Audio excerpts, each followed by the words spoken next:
During recess, Liam fell and scraped his knee. "Ow!" he said. A big fat tear spilled down his cheek. A boy his age stopped by. "Crying is for babies," he said, then laughed. "Are you a baby?" In a flash, Liam woke up. It was a memory from that morning.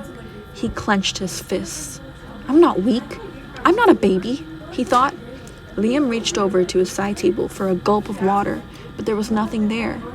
Liam looked around. His small lamp was on, and the shadows were big and dark. He thought of calling his mom and dad, but then he remembered the kid from recess. Liam would go to the kitchen himself. He didn't need mom and dad. He wasn't afraid of anything.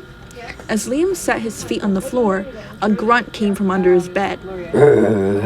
He froze. "Hello?" he said. There was another grunt.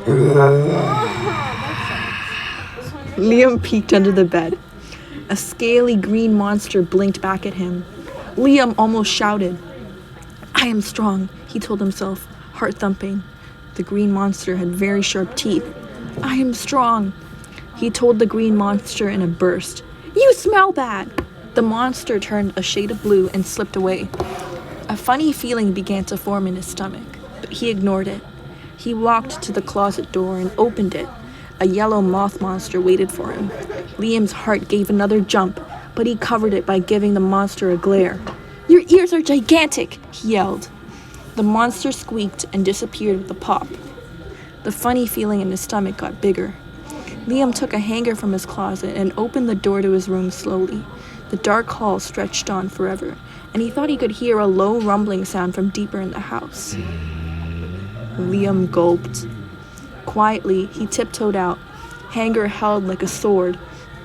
At the entrance to the living room stood the third monster. This one was so tall its head reached the ceiling, and Liam almost ran for it. "You," he began. "You're pink!" The monster tilted its head.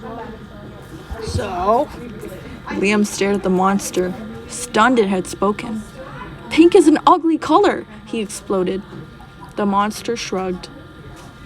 "I don't let what other people think affect me." He looked at Liam once more, and with that, he faded away. Liam unfroze himself and crept to the living room.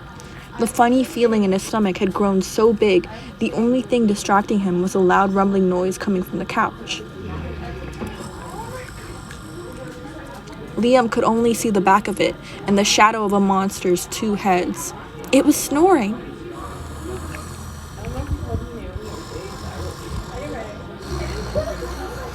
He tiptoed behind it, careful not to wake the beast. Suddenly, Liam saw movement to his left. He glanced at the mirror. He glanced at the mirror hung there and screamed. Looking back at him was the scariest creature he'd ever seen.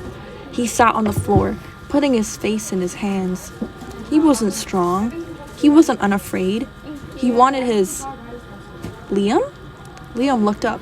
His parents stood in front of him. The couch was empty. He must have mistaken them for the two-headed monster. Swallowing tears, he got up and hugged them tight.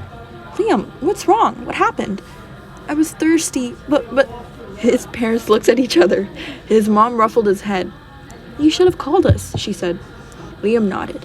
He should have called his parents. He wasn't strong, but here, in his parents' arms, he felt safe. Maybe it didn't matter. He thought of the things he had said to the monsters and realized the funny feeling in his stomach was guilt. "I was mean," he admitted, so quietly they didn't hear him. In the mirror across from him, the monster slowly faded, revealing a small boy with T-Rex pajamas, his true reflection. "Let's get you to bed," said Liam's dad. So they did, and Liam got a glass of water too. That night, Liam dreamed of hurting his knee during recess again. Only this time, the three monsters he met appeared instead of his classmates.